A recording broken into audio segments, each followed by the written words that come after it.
Hey hello Bobby's before టెక్కి స్వాగతం సుస్వాగతం. నేను మీ సురేష్ బాబీ. ఈరోజు మరొక ల్యాప్టాప్ రిపేర్ వీడియోతో మీ ముందుకు వచ్చేసాను. Lenovo B570 i5 6th generation 1TB hard disk 8GB RAM 2GB graphics. కొంచెం హై అండ్ ల్యాప్టాపే. సో ఇది కూడా బిల్డ్ క్వాలిటీ అంత ఇంప్రెసివ్గా అనిపించట్లేదు, ఎందుకంటే customer single handed and right side మాత్రమే ఓపెన్ చేయడం వల్ల ఈ రైట్ సైడ్ హింజ్ పూర్తిగా విరిగిపోయింది. సో అలా కంటిన్యూస్గా యూజ్ చేస్తూ ఉండడం వల్ల స్క్రీన్ కూడా బ్రేక్ అయిపోయింది. చూస్తున్నారుగా మీరు వీడియోలో. సో దీన్ని స్క్రీన్ రీప్లేస్ చేయాలి, హింజెస్ రీప్లేస్ చేయాలి. సో ఎల్సిడి బ్యాక్ లిడ్ ఉంటుంది, సో దాని మీద స్క్రూస్ కూడా ఊడిపోయినాయి, మొత్తం విరిగిపోయింది కాబట్టి సో దాన్ని కూడా రిపేర్ చేయాలి. ఈ రిపేర్ వీడియోస్ అన్ని జస్ట్ రెఫరెన్స్ కోసం మాత్రమే. మీరు మాత్రం ఇంటి దగ్గర ట్రై చేయొద్దు. మీ ప్రొఫెషనల్ ల్యాప్టాప్ టెక్నీషియన్ దగ్గరికి కానీ దగ్గర ఉన్న లెనోవో సర్వీస్ సెంటర్కి కానీ మీరు మీ ల్యాప్టాప్ని తీసుకెళ్ళండి.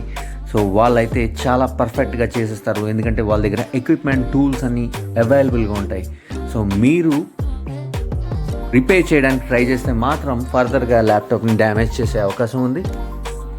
2013 నుంచి 2016 వరకు వచ్చిన లెనోవో బడ్జెట్ ల్యాప్టాప్స్లో ఈ ప్రాబ్లమ్స్ నేను ఎక్కువగా చూశాను. చాలా ల్యాప్టాప్స్ రిపేర్ చేశాను, ఈ హింజెస్ విరిగిపోవడం, బేస్ విరిగిపోవడం అలాంటివి. సో ఈ ల్యాప్టాప్లో కూడా 6th జనరేషన్ ల్యాప్టాప్లో కూడా ఇదే బిల్డ్ క్వాలిటీ మ్యానుఫ్యాక్చరింగ్ చేయడం కొంచెం డిసప్పాయింట్మెంట్గానే ఉంది నాకైతే. సో ఇప్పుడు నేను 7th generation 8th 9th generations laptops చూశాను, బట్ అవి మాత్రం చాలా బెస్ట్ క్వాలిటీగానే మ్యానుఫ్యాక్చర్ చేశారు. లెనోవో ఈ ప్రాబ్లమ్ని ఓవర్కమ్ చేసిందని చెప్పచ్చు. సో ఇక్కడ మొత్తం ఒక 13 స్క్రూస్ వరకు ఉంటాయి, అవన్నీ లూజ్ చేసి మొత్తం బేస్ అంతా డిస్మాంటిల్ చేసేసి మనం రిపేర్ స్టార్ట్ చేయాలి.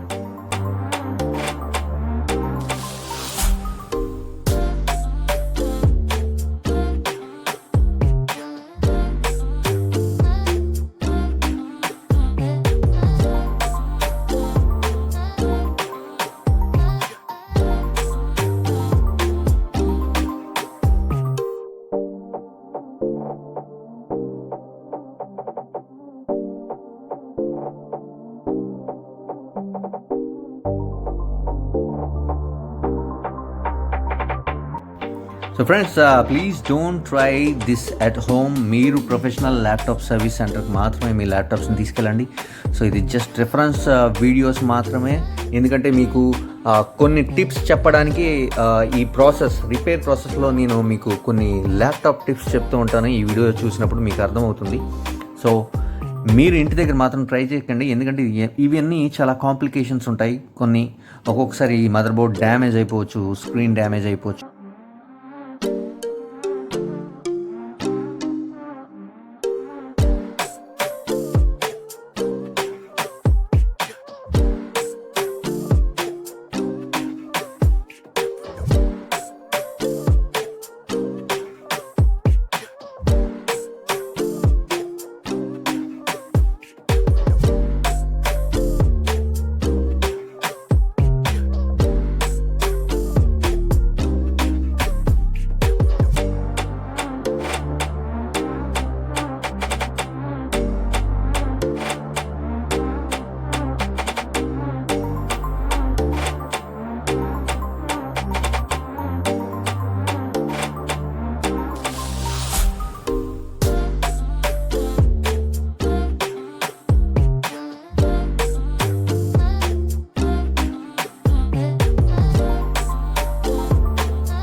మ్యాక్సిమం రిపేర్ అంతా అయిపోయినట్టే. స్క్రీన్ రీప్లేస్ చేసాం, హింజెస్ రీప్లేస్ చేసాం, అండ్ ఆ బ్యాక్ లిడ్లో విరిగిపోయిన స్క్రూస్ అన్నీ రీఫిక్స్ చేసి సో పర్ఫెక్ట్గా ల్యాప్టాప్ని ఫిక్స్ చేసేసాం. సో మరొక హ్యాపీ కస్టమర్. సో మీకు ఎటువంటి ల్యాప్టాప్ ప్రాబ్లం ఉన్నా సరే నన్ను అప్రోచ్ అవ్వడం మాత్రం మర్చిపోకండి. ఎటువంటి ప్రాబ్లం అయినా సరే మేము రెక్టిఫై చేయగలం. సో నన్ను కాంటాక్ట్ చేయొచ్చు. నేను కింద నా జీమెయిల్, ఫేస్బుక్ ప్రొఫైల్స్ని ప్రొవైడ్ చేశాను. ఈ వీడియో మీకు నచ్చినట్టయితే తప్పకుండా లైక్ చేయండి ఫ్రెండ్స్. ఇప్పటి వరకు నా ఛానల్ సబ్స్క్రైబ్ చేసుకోకపోతే తప్పకుండా సబ్స్క్రైబ్ చేసుకోండి. పక్కనే ఒక బెల్ ఐకాన్ ఉంటుంది, అది క్లిక్ చేస్తే నా లేటెస్ట్ వీడియో అలర్ట్స్ అన్నీ మీకు వస్తాయి. Thank you for watching. Bye bye.